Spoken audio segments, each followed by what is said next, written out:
Okay, hi, welcome back to my channel. So today's video is clearly a little bit different, and obviously it's also not about Taylor Swift. It is, however, about Sabrina Carpenter. Now, I have been a fan of Sabrina Carpenter longer than I've been a Swiftie, and I'm not embarrassed to admit that. My dog is called Maya because of her character in Girl Meets World, back from when I was a literal, child. And I remember in, 2016 playing, Eyes Wide Open, on repeat.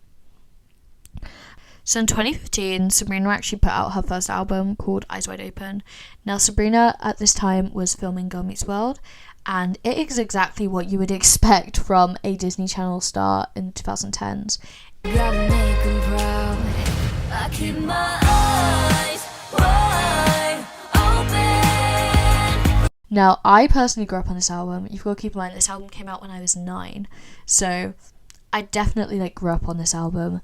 Now, it did well considering this was her debut album, debuting at 43 on the US Billboard Top 200.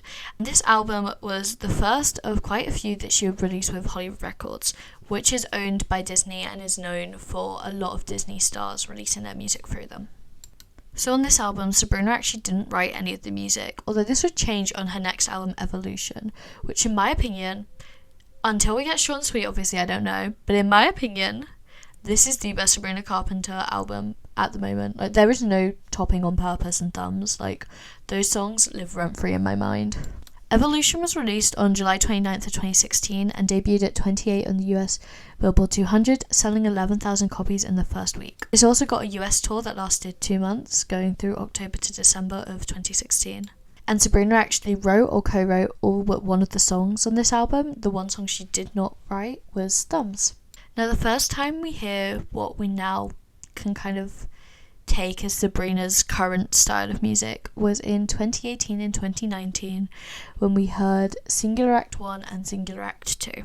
With Singular Act 1 debuting at 103 in the US, 48 in the UK, and 20th in Australia.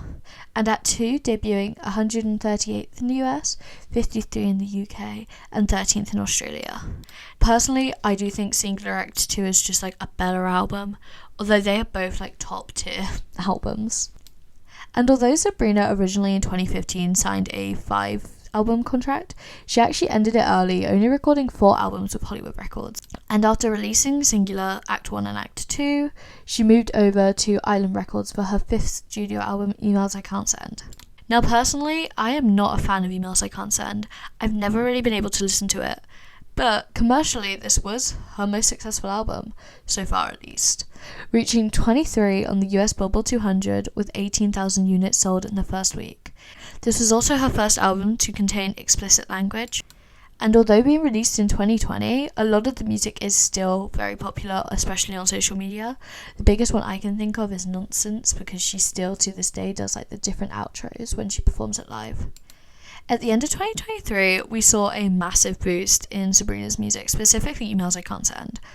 The reason for this is, of course, she was an opener for Taylor Swift on the Eras tour.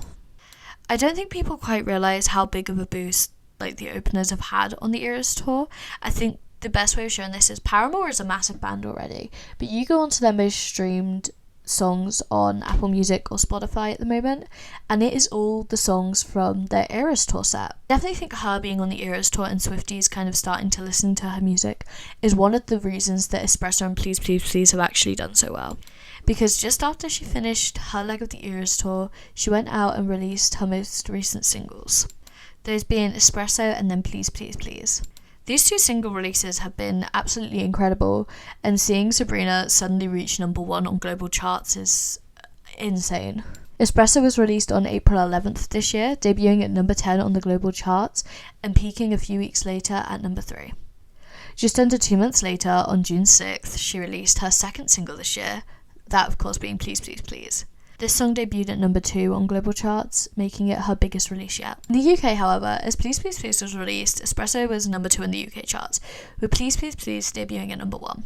She became the first female artist to ever hold the top 2 spots for 4 weeks in a row, and after 4 weeks of the release of Please Please Please, she actually replaced herself with number 1, with Espresso reaching number 1.